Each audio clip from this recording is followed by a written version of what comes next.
Niggas search gon' bring that.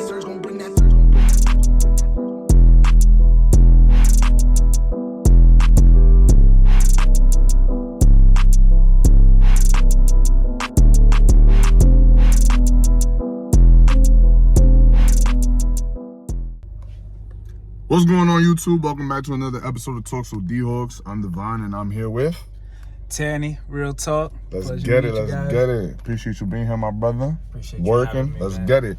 Listen, tell us who you are, where you from, and what it is that you do. Like, what do you specialize in?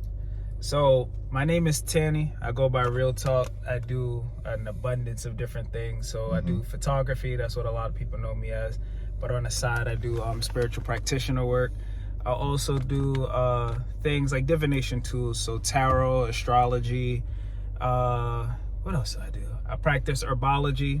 I study nutrition, health. I'm a health freak, like the life of me. And everything else would be like minor facets, but that's the general synopsis of it. Okay, all right. So what made you want to get into spiritual? What made you want to get into everything that you do now? Like, what is it that you know? Because that's a very... How would you say? Like, where we're from, a lot of people don't practice those things. Right. So, what made you want to get into the things you're When into? you say where we from, like, you talking about, like, the urban black community? Yeah. Bronx, Honestly, New York, the culture like that. People do. They just rely on the church. Mm. So, what a lot of people don't realize is the battle isn't religion and spirituality. Everything in life is spirituality, because spirit means breath. So as long as you breathing, you're practicing. The issue is whether you're practicing it intentionally or not. That's really what the difference is. But with religion, it's just a rule set to make people follow and live by, to be civilized. To be a better person, basically. I wouldn't say... Because I feel like most people practice religion when they want to be a better person. No? Depends on what religion. Christianity, Muslim? So I would say most Muslim, and especially Jews, but they all Judaic faiths. Yeah. So Muslims and definitely Jews, but not really Christians. Majority of Christians, because you can just claim to be Christian and go to church every Sunday and then you're a Christian. With Muslim and Jews, it's not that simple. It's not, right? You see what I'm saying? So most Christians get into that ego trap of, I want to be better than anyone else, not just be better for myself. Yeah. You see what I'm saying? Yeah, and that's where they got that complex of trying to tell you how to live your life. And I'm like, bro, have you ever read the whole book? Yeah. Majority of them have not. Majority of them. Because that's what I noticed with a lot of religion is that, especially the ones that I'm talking like Christian, is like, oh, you know, I've done a lot of bad, and you know what, let me go to church. Or my life is failing, let me go to church.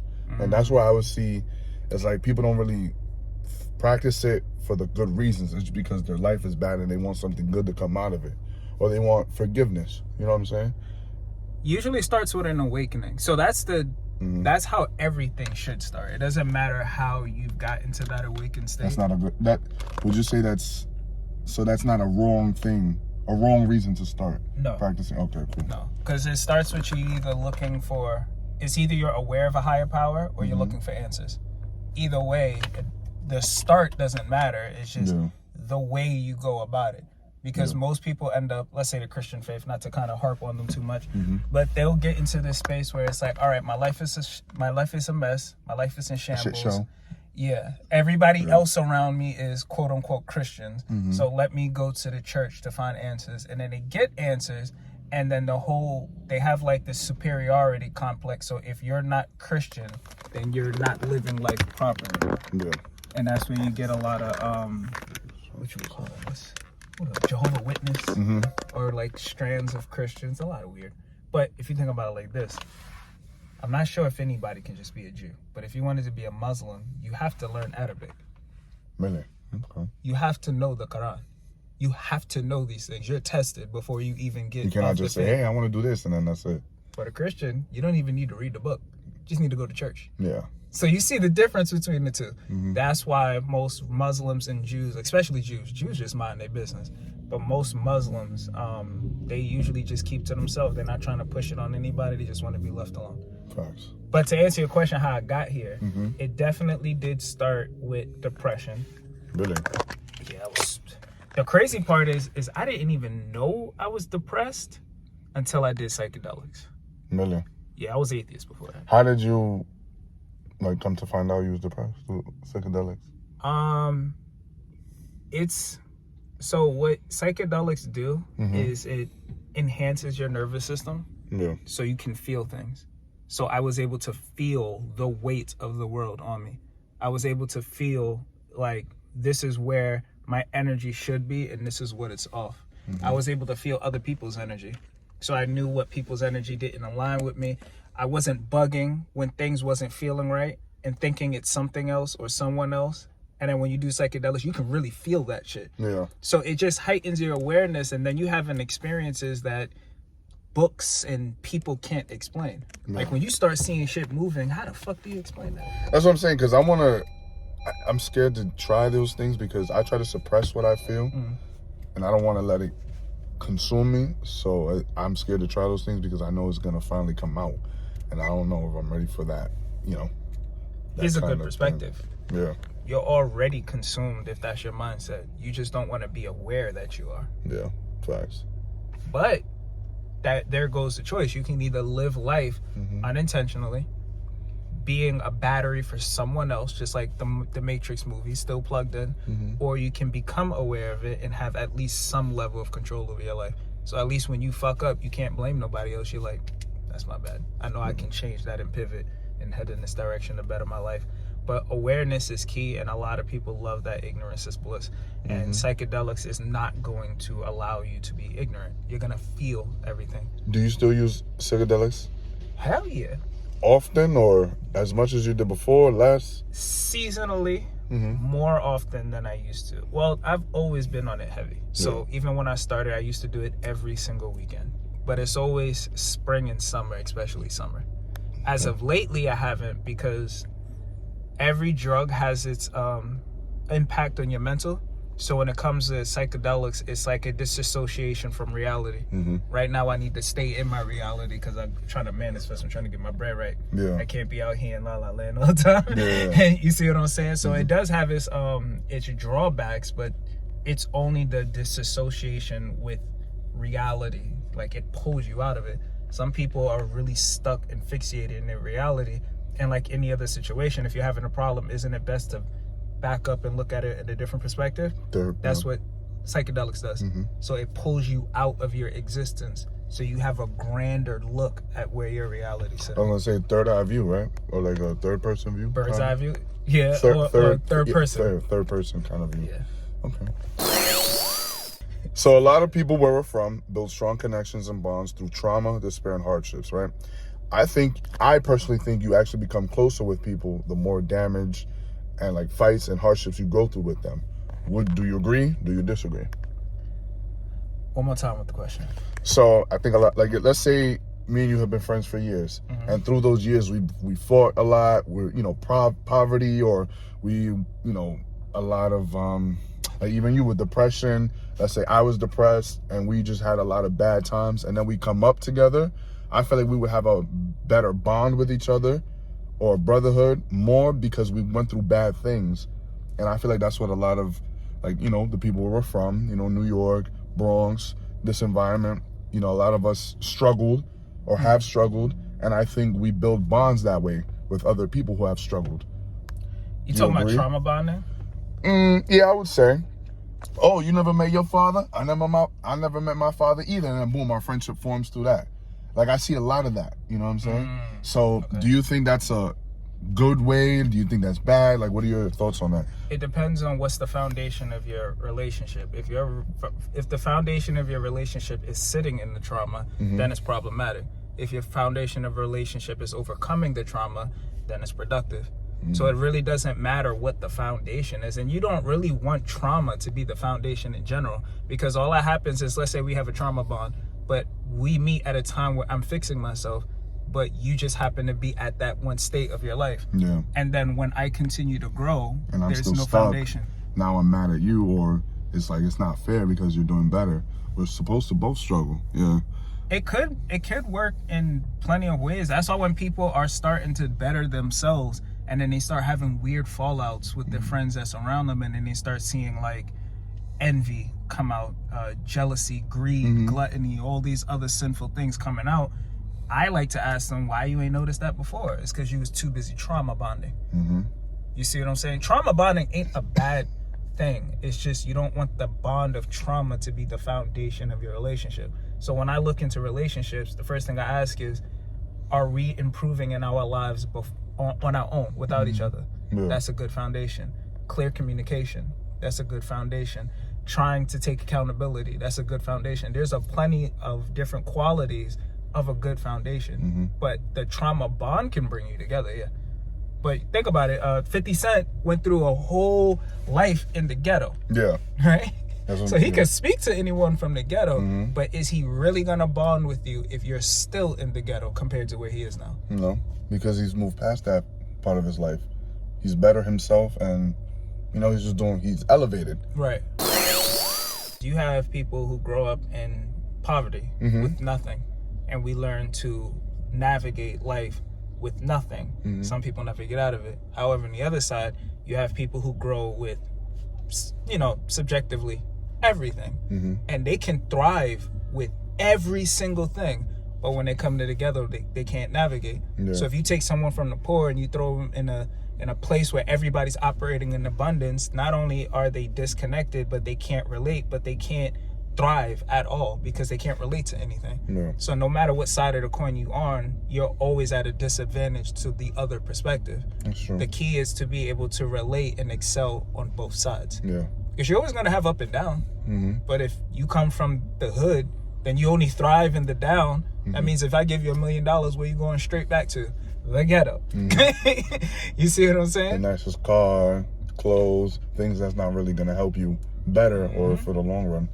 Yeah. But if you have it all and you lose it, at least if you come from the hood, you can lose it and survive. People who had it all, they lose it, they usually jump from the top floor. Yeah. They can't handle it. And that's a long way up there. Bro, that's 33 flights, baby. Yeah, nah. So, you're into semen retention. I know we spoke about it a little bit before. Yes. So, can you explain what is semen retention?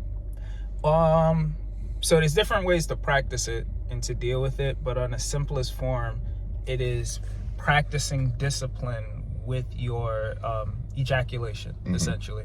So men can have an orgasm and then there's ejaculation. So the orgasm is the feeling you have before you ejaculate. You see what I'm saying? Yeah. But the key is to be disciplined when you release. Many guys like to practice semen retention and never release. You see online, they're like, yeah, I'm on month 3, month 4, month 5, month 6, month 7. The male human body is not built for that. Yeah. You see what I'm saying? Women can, because their orgasm isn't release based, it's a pulling based. So semen retention is simply just practicing discipline, knowing that you have to store it to manifest, knowing that you just can't spill it with any woman just because they look good, knowing you just can't be out here having kids with anybody and everybody. Out of wedlock, yeah. What are some things that changed positively and negatively, like for you, since you started doing semen retention? So everybody practices semen retention differently. So the positive and negatives could be very, very subjective. But me personally, in my journey, the positives is I feel more masculine because I feel more aggressive. I have lesser of a tolerance, so I'm not willing to deal with certain things and be in certain situations because I'm a lot more aggressive. I don't have tolerance for certain bullshit. Yeah. But because I'm disciplined with my masculinity, I know, all right, I can't be in this situation because I know how I get. You see what I'm saying? A lot of people don't try me. I have a lot more respect from both men and women. Yeah. And a lot more women, no matter how masculine they like to place themselves in my presence, they always soften. You see what I'm saying? And that's why a lot of women always take on the masculine roles, because they never had a masculine presence in their life in order to tap into that side or to protect them. So they had to do that. So it's definitely beneficial in that aspect. Practicing semen retention also allows you to feel the sensations of sex that much better. Yeah. When you do orgasm, bro, it snatches your soul. It don't matter how good it is with the girl. That's just in the process. But when you do ejaculate, you feel that in every aspect of your body. Also, an orgasm is one of the biggest body component that boosts the most dopamine. So when you're not ejaculating every single day or frequently, mundane things in life feels good. Walking feels good. Breathing feels good. You can feel the sun. Everything is just bliss and pleasure because that dopamine transfers to everything else. But when you ejaculate every single day, that is the source of your fucking dopamine, and that's where addiction kicks in. It's crazy how, like, I've always been the type of person I like to test my body. What if I cut off juices and just drink water for, you know, a certain amount of time? What if I went on walks every day? What if I stopped listening to music when I go on public transportation? Like, how would that affect me? It's crazy how any little thing you do can affect you in big ways, or anything you cut off, add, can affect you. So even with semen retention, I noticed that when I did it, I didn't, you know, ejaculate or nothing came out of me for like a certain amount of time. And I started noticing changes in my behavior. Like, I would wake up faster, like quicker. Like, you know, sometimes when you wake up, it's like, oh, you need like 10 minutes. No, it'd be like, I'm ready to go. I would be more aggressive. I would be more direct. I would be more, like, I want to be around people more. I had a little more pep in my step, just like what you're saying. You know, you get conversations were more like, wow, you said hi to me. And you're just like, wow, hi is such a beautiful, it's like you take any little thing and you just appreciate it more. And I agree with you, like it adds a lot of things to your life that's like, wow, you start seeing clearer, you start appreciating things more, and you start just wanting certain things more. Because again, like you said, I have fallen into that moment where, you know, ejaculating every day, jerking off, whatever, and it's like I found myself more sad often, more like just wanting to be to myself, like searching for, damn, I'm not good enough, I'm not doing this enough, I'm not a productive member of society, what am I going to do with my life? And it's just like, wow, like when I wasn't doing it and I was doing the semen retention, it's like I got more done, you know? So yeah. Because if you think about it, like even in the way words are put together, like we all know if you want to manifest, you need to be vibrating at a higher frequency. In order to vibrate, you need to vibrate fast. You need a lot of energy. So with semen retention, that's a lot of energy that you're not releasing, just stored up in your body. So you're automatically vibrating fast.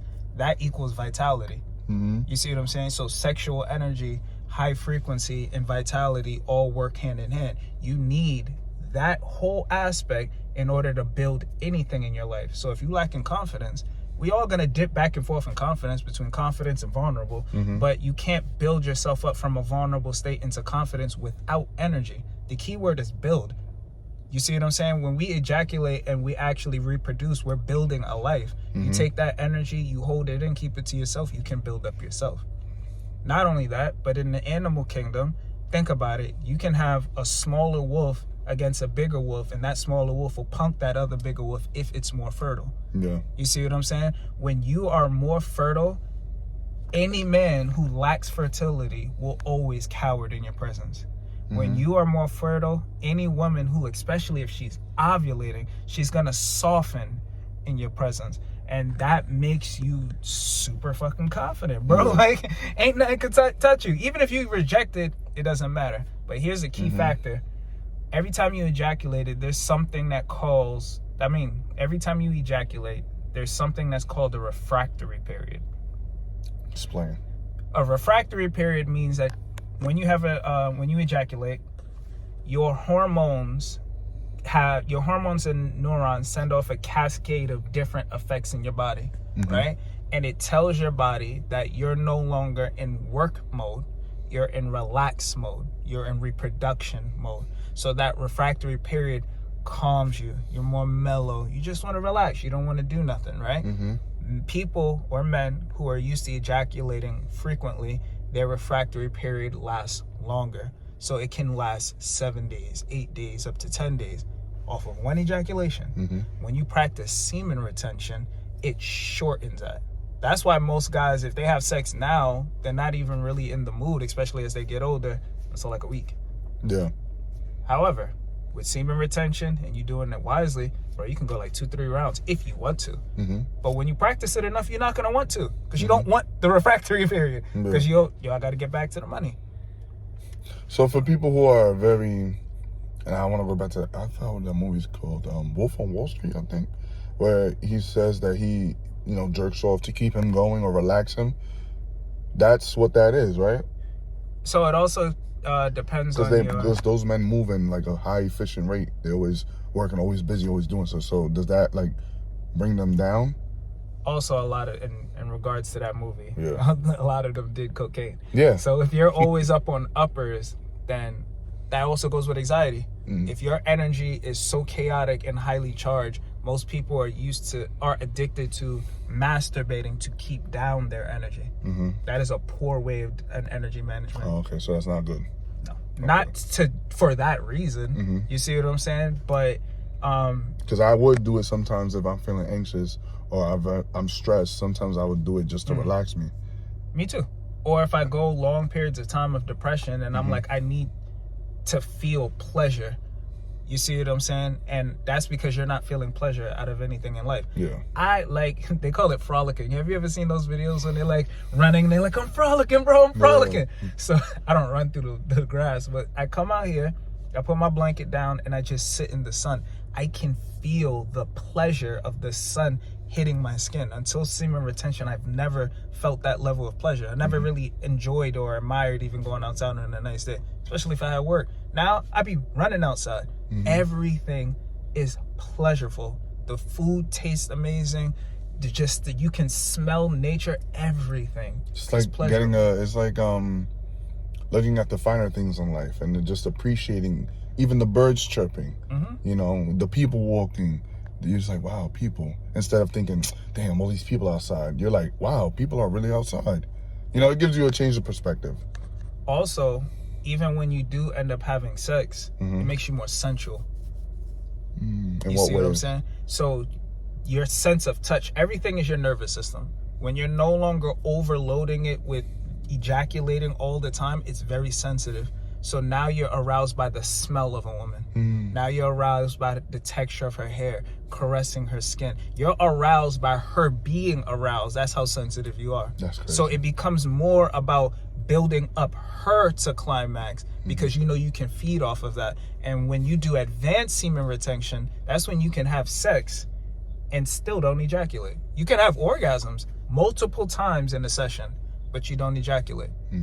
And I promise you, that will make you more aggressive than ever, bro. I gotta start practicing a lot of these things. Bro, like when you start doing tantra and sex magic, these are the fundamentals. You have to master this. You have to. If you don't, you really can't manifest.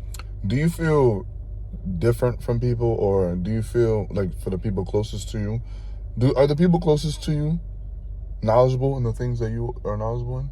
No. No? No. Do you feel like sometimes that separates you from them? Or most people you meet? Because, again, you work in, I would say, the industry of, like, taking pictures. A lot of people are drunk all the time around you. So when you see them sometimes, do you think it's like, wow, like, you're really getting a kick out of this? Like, there's more to life than this. Do you ever have those thoughts? I used to. That's called ego traps. Okay. Thinking that we're any different, or me thinking that I'm better than you because I'm making these decisions. Yeah. That's why I don't really like to fall into the good and bad. Is this good? Is this bad? It doesn't matter, bro. Because I was there at one point in time and life was amazing then. Yeah. Life is amazing now when I'm doing things differently. But I don't ever want to fall into a trap where I can't relate to other people. Yes. Even if they can't relate to me. Okay. So it is lonely that a lot of people can't relate to the things that I'm interested in, but that's along the journey, because it's going to be a point where I get to that frequency or that level of awareness where the universe will manifest my community. I'm just not there yet. Clearly, I'm not ready. But I never want to fall to a point that no matter how much I learn, how good I'm doing, that I can't relate to other people. It's like what you said earlier about the seeing both sides of the coin. You relate to the other people with the turn up and just partying, and that's pretty much what they like to do. But you also have your, you know, spirituality, you have your knowledge and everything that you're knowledgeable in, and you have that other side where it's like, okay, let me reach for the higher. You know what I'm saying? Yeah. Like there's more to life than this. and you'll find your group and you find your people, and I'm pretty sure you have. And you have also the turn up side. Yeah. And that's a beautiful thing, because it's like, all right, you know what, let me be ratchet this weekend. That's why they got the nickname Trap Jesus. Yeah, because if you see me in a club, you would have never thought any of this shit. That's what I'm saying. Ever. I remember I used to see you. Turning the fuck up. I used to see you, and it's like, okay, like you don't think much of what people do because of the environment we're in at that moment. It's like drinks, hookah. It's like almost everybody's the same. But then outside of that, what do you do? And a lot of people don't have anything they do besides the partying. So I like that you're able to have your own, you know, life outside of the parties, life outside of, you know, clubbing and stuff. And it's like, I think it's a beautiful thing, man. I appreciate the knowledge you gave to my subscribers, my followers, and me as well, because I'm learning. And we're definitely gonna have more talks because I want to learn more. And if anything, you know, I can teach you, you know, I'm pretty sure you'll learn. I learn a lot from a lot because I don't know everything. Yeah, facts. You see what I'm saying? So even teaching you things, you hit me with your perspective of it, and that's a new perspective off of what I'm teaching. So I learn in the process Constantly of teaching. Learning. But I like to be the bridge between what you would call it low vibrational frequency things and higher vibrational frequency things. So people in religion, they think that they're above all of the sinful pleasures and desires of life. I dabble in both. So if I'm around, I used to be a part of a spiritual cult, and it was completely a bunch of people who thought they were better than all these lower vibrational things, and I fit in well because I know as much as they do, and I can tap into that side, and then I can go to the club and do it, and go to the strip club and be thotting my life off. But the reason why I say it's better to have balance and indulge in both a little bit is because of the simple fact that it is fun operating in both low frequency and high frequency. That's why in Greek mythologies, where did all the gods go? They come from Olympus and come and mingle with the humans. That is where that analogy comes from. No matter how godly you are, you still enjoy the earthly pleasures because that's where you came from. I mean, that's what you come for. It's nice to have a balance of both instead of being one all the time. Because I'm pretty sure if you was running from your, you know, your spiritual and everything that you said earlier, you would probably be exhausted because it's like, I'm not going to say that it's not fun to have that. It is fun in its own way, but it's also fun to turn up and be like, you know, just let loose and whatever. I don't care what happens tonight. Boom. And then tomorrow you're back at it in the morning. Get your blanket, soak in some sun. Out, yeah, soak in some sun, and then you're good. But that's pretty much the full episode. Thank you all for watching. I really appreciate you. Tell us where they can find you. So I have my photography page, which is Who is Tanny.